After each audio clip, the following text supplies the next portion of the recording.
साथियों, इस आज के महत्वपूर्ण वेबिनार में हम आप सबका राइट टू एजुकेशन फोरम की तरफ से स्वागत करते हैं। इस वेबिनार में देश के विभिन्न हिस्सों से सिविल सोसाइटी ऑर्गेनाइजेशंस के लोग, एजुकेशनिस्ट, टीचर्स हिस्सा ले रहे हैं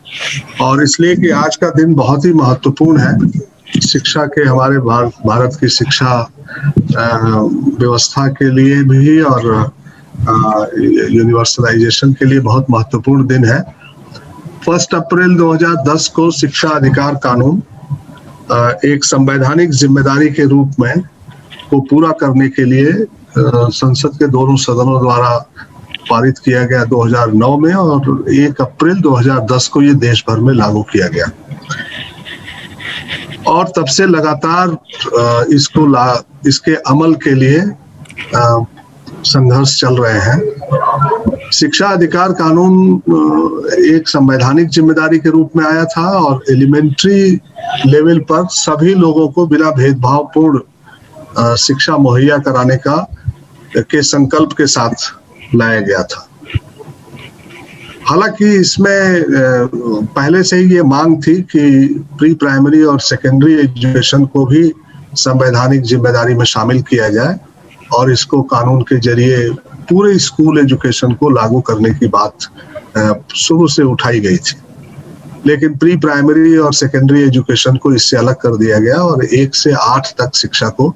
यूनिवर्सलाइज करने के संकल्प के साथ ये कानून सामने आया और बहुत सारी चीजें इस कानून ने एक बड़ा नया उत्साह देश के अंदर, खासतौर से जो गांव के इलाकों रहने वाले लोग हैं, स्लम्स में रहने वाले लोग, मार्जिनलाइज्ड चिल्ड्रन हैं, फैमिलीज हैं, उन सब लोगों के अंदर भी एक बड़ा उत्साह था कि उनके बच्चे भी अब गुणवत्तापूर्ण शिक्षा बिना किसी भेदभाव के राज्य के प्रयासों से हासिल कर लेंगे। और आप सब जानते हैं कि यह कानून इस रूप में देश के अंदर देखा गया कि यह शिक्षा एक पब्लिक गुड है, ह्यूमन राइट है, इसे हासिल करने का सभी को अधिकार है और अंतर्राष्ट्रीय और राष्ट्रीय स्तर पर ये देश की और दुनिया की जिम्मेदारी है कि हर बच्चे को पब्लिक फंड से शिक्षा उपलब्ध कराई जाए और कोई भी बच्चा शिक्षा से वंचित न रहे। इस लिहाज से इसका बड़ा स्वागत हुआ और काफी उत्साह के साथ लोगों ने इसको लागू करने की कोशिशें शुरू की और आप जानते हैं कि 13-14 में 98.5% एनरोलमेंट का स्तर हो गया, नामांकन का स्तर हो गया और बड़े पैमाने पर लड़कियों ने भी दाखिला लिया। बहुत सारे स्कूल बनाए गए, 99% रूरल एरियाज में 1 किलोमीटर के अंदर प्राइमरी स्कूल बने। हालांकि इस कानून में जो 2 बड़ी कमजोरियां थी, एक तो कि प्री प्राइमरी और सेकेंडरी एजुकेशन इसके साथ नहीं जुड़ा था और दूसरा कोई फाइनेंशियल मेमोरेंडम इस कानून के साथ नहीं था, जिसके लिए बार बार आवाजें उठी और तापस मजूमदार कमेटी ने तो पूरा कैलकुलेशन भी किया, उसके बावजूद भी कोई फाइनेंशियल मेमोरेंडम इस कानून के साथ था। फिर भी इस कानून में बहुत सारी चीजें ऐसी थी जिससे कि लोगों के अंदर एक काफी शिक्षा के प्रति उत्साह पैदा हुआ। एक तो कि दाखिला, किसी भी बच्चे का दाखिले से इनकार नहीं किया जाएगा, एज एप्रोप्रिएट एडमिशन होगा और आउट ऑफ स्कूल बच्चों की स्पेशल ट्रेनिंग की जाएगी। दूसरा ये कि कोई बच्चा फेल नहीं किया जाएगा, ये बच्चे की जिम्मेदारी नहीं बल्कि स्कूल की जिम्मेदारी है और इसलिए कंटिन्यूअस कॉम्प्रिहेंसिव इवैल्यूएशन चलेगा, निरंतर इवैल्यूएशन किया जाएगा और एक इंफ्रास्ट्रक्चर होगा। पहली बार स्कूल डिफाइन किया गया आजादी के अंदर कानून के जरिए और हर स्कूल के अंदर नाम्स एंड स्टैंडर्ड तय किए गए कि एक स्कूल के अंदर क्या जरूरत है और प्राइवेट स्कूलों को भी उन्हीं नाम्स एंड स्टैंडर्ड के आधार पर रिकॉग्निशन लेने के लिए कहा गया। ये बहुत सारी चीजें, कॉन्ट्रैक्चुअल टीचर्स के फिनोमिनन को टाइम बाउंड खत्म करने की बात कही गई, रेगुलर और कॉन्ट्रैक्ट टीचर देश के बच्चों को दिए जाएंगे और टाइमलाइन था इस कानून में 2013 और 2015 तक देश के सारे बच्चों के लिए स्कूल उनके नजदीक में स्कूल मुहैया कराने की बात कही गई और उसके लिए ट्रेन टीचर्स देने की बात तय की गई इस कानून के जरिए। तो ये बहुत सारा स्कूली शिक्षा व्यवस्था के अंदर एक क्रांतिकारी बदलाव लाने की नियत से यह कानून, यह दस्तावेज सामने आया। इसको एक कैरिकुलम की भी बात की गई, एनसीएफ 2005 के साथ लिंक किया गया और इसको लेकर के पूरे देश में सरकारी और गैर सरकारी स्तर पर कुछ प्रयास शुरू किए गए। हालांकि एक चीज जो सबसे ज्यादा महत्वपूर्ण थी और जिसके ऊपर पूरा सारा इम्प्लीमेंटेशन का दारोमदार टिका हुआ था और वो था रिसोर्सेज का। रिसोर्सेज जो चाहिए थे वो रिसोर्सेज साल दर साल जाने के बावजूद भी हम मुहैया नहीं करा पाए, सरकारें मुहैया नहीं करा पाई, और जिसकी वजह से आज जब हम 11 साल पूरे होने के बाद इस कानून की चर्चा कर रहे हैं तो देश में इसका 12.6% स्कूल्स में ही इसका अमल हो पाया है। 1.5 मिलियन स्कूल्स में केवल 12.6% स्कूल में हम इस कानून को 11 साल होने के बाद भी पूरा कर पाए। अभी भी 9 लाख एलिमेंट्री लेवल पर टीचर्स की वैकेंसी है। 53.8% स्कूल्स हैं जिनमें पीने का पानी, हाथ धोने की सुविधा और फंक्शनल टॉयलेट है। अभी भी आप देखिए तो 47% स्कूल्स हैं जिनमें अभी भी पीने का पानी नहीं है, ड्रिंकिंग वाटर नहीं है और टॉयलेट, फंक्शनल टॉयलेट नहीं है। जबकि कानून ने लड़कियों की शिक्षा को, ड्रॉप आउट को रोकने के लिए और लड़कियों को प्रोत्साहित करने के लिए एक सेपरेट टॉयलेट गर्ल्स को बनाए जाने की बात कही थी। बहुत सारे इंफ्रास्ट्रक्चरल सुझाव थे इस कानून के अंदर, लेकिन हम अभी भी 46%, 47% स्कूलों में वो सुविधाएं उपलब्ध नहीं करा पाए। 8.3% स्कूल हैं, ये सरकार के आंकड़े हैं, जिसमें सिंगल टीचर है, एक अध्यापक के भरोसे 8.3%, मतलब 1 लाख स्कूल वो अभी चल रहे हैं। तो इस कानून को के प्रति आने के बाद जिस तरह का उत्साह था लोगों के अंदर और जिस तरह से दाखिला लिया बच्चों ने, और गरीब परिवारों में भी ये खुशी की लहर आ गई, खर्चे से उनके बच्चे 8वीं तक की शिक्षा पूरी करेंगे और ये उम्मीद थी कि ये शिक्षा का अधिकार कानून 12वीं तक एक्सटेंड किया जाएगा और स्कूली शिक्षा का कार्यभार, पूरा भार देश लेगा, देश की जनता लेगी, देश की सरकार लेगी। यह जो था, लेकिन अमल जो है बिल्कुल जिस तरह का पैथेटिक अमल हुआ और रिसोर्सेज की कमी, ट्रेन टीचर्स की कमी, इंफ्रास्ट्रक्चर की कमी, उसमें जो है, और फिर उसके बाद इस कानून को धीरे धीरे डाइल्यूट करने की भी कोशिशें की गई। नो डिटेंशन पॉलिसी में अमेंडमेंट लाए गए और बहुत सारे प्रयास किए गए और इस कानून को इस बच्चों के एक जस्टिसिएबल राइट के बजाय एक स्कीम की तरह लागू करने की कोशिशें हुई। एक स्कीम जिसके बारे में कोई अकाउंटेबल नहीं। यह जो एक संवैधानिक जिम्मेदारी थी देश और प्रदेश की सरकारों की, उस संवैधानिक जिम्मेदारी को पूरा करने में हम ये कह सकते हैं 11 साल होने के बाद कि सरकार फेल हुई और अब अपना मुंह चुराने की कोशिश कर रही है। जो न्यू एजुकेशन पॉलिसी में, नेशनल एजुकेशन पॉलिसी में साफ साफ दिखाई देता है, जिसमें इस कानून का, अगर नेशनल एजुकेशन पॉलिसी में अच्छा होता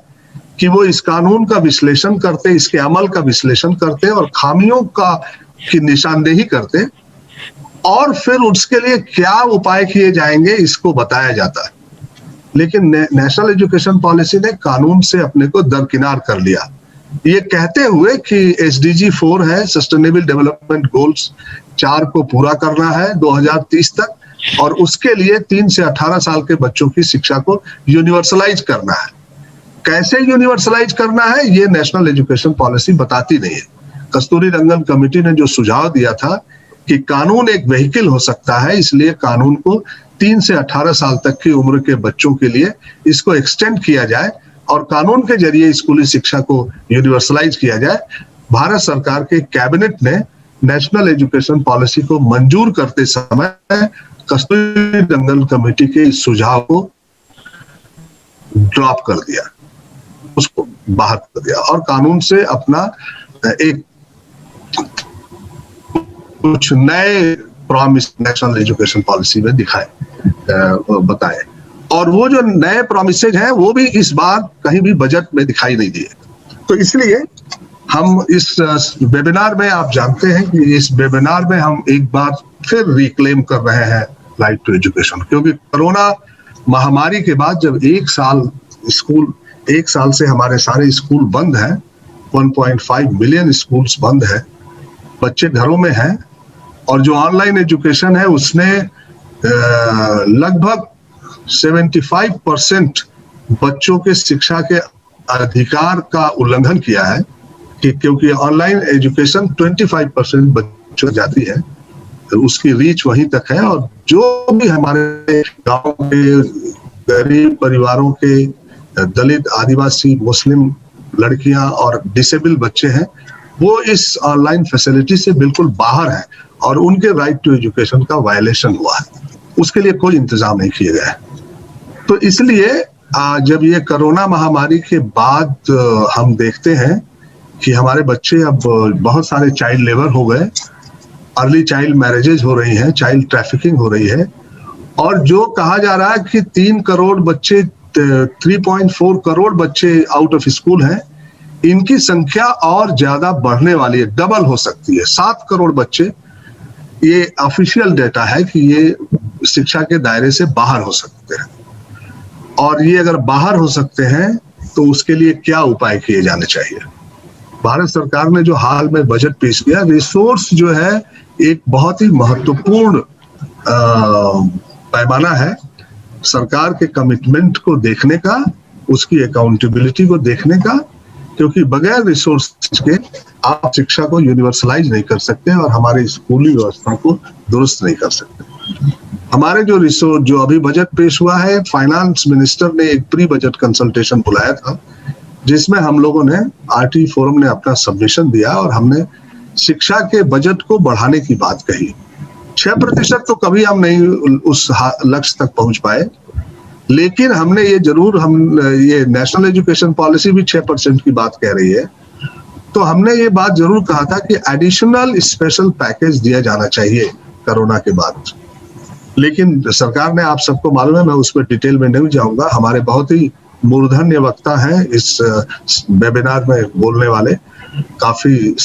बड़े शिक्षाविद हैं, शिक्षा के क्षेत्र में काफी उनका नाम है, वो लोग अपनी बात रखेंगे। लेकिन सरकार ने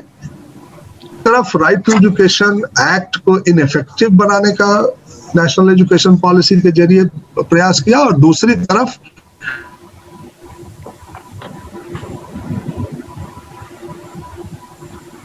जो थोड़ी बहुत संभावना थी उसको बजट में भी समाप्त करने की कोशिश की, जिसकी उन्होंने मुकाबले 7,000 करोड़ का कट किया है। स्कूली शिक्षा में, समग्र शिक्षा में 5,000 करोड़ कट हो गया, बढ़ाने के बजाय उसमें कटौती कर दी गई। अब ये जो स्कूल में बहुत सारे, आप जानते हैं कि लॉकडाउन की वजह से बहुत लोगों की नौकरियां चली गई और वो अपने बच्चों को प्राइवेट स्कूलों में नहीं भेज सकते, उसकी फीस अफोर्ड नहीं कर सकते। वो सब अगर सरकारी स्कूलों में वापस आएंगे तो सरकारी स्कूलों की व्यवस्था को दुरुस्त करने के लिए पैसों की जरूरत है, और सरकार ने शिक्षा पर पैसे देने से मना कर दिया। तो इसलिए हम चाहते हैं कि ये जो शिक्षा अधिकार कानून है, ये आज पहले से भी ज्यादा रेलेवेंट हो गया है। बच्चों के लिए एक जस्टिसेबल राइट है, जिसको पार्लियामेंट ने उन्हें दिया है, संविधान ने उन्हें दिया है, और इस अधिकार को एक्सरसाइज करने के लिए देश की जनता का आह्वान आज के दिन किया जाना चाहिए कि ये अधिकार कोई खैरात नहीं है, ये अधिकार कोई भीख नहीं है, ये अधिकार सैकड़ों साल की लड़ाई के बाद देश की जनता को हासिल हुआ है। ये अधिकार आजादी के पहले और आजादी के बाद शिक्षा को एक देश के विकास या राष्ट्र के विकास में एक महत्वपूर्ण कंपोनेंट के बतौर देखते हुए इस अधिकार की मांग उठती रही है, और इसलिए उस लड़ाई के बाद इस अधिकार को हासिल किया गया है। तो आज फिर से हम रिक्लेम करना चाहते हैं शिक्षा के अधिकार कानून को, आरटी एक्ट को, उसको मजबूत करने के लिए, और हम ये बात उठाना चाहते हैं कि भारत सरकार शिक्षा अधिकार कानून को 100% लागू करे और उसमें प्री प्राइमरी से और सेकेंडरी एजुकेशन को जोड़ के पूरे स्कूल एजुकेशन को एक अधिकार के रूप में सामने लाए ताकि SDG 4 के लक्ष्यों को हासिल किया जा सके।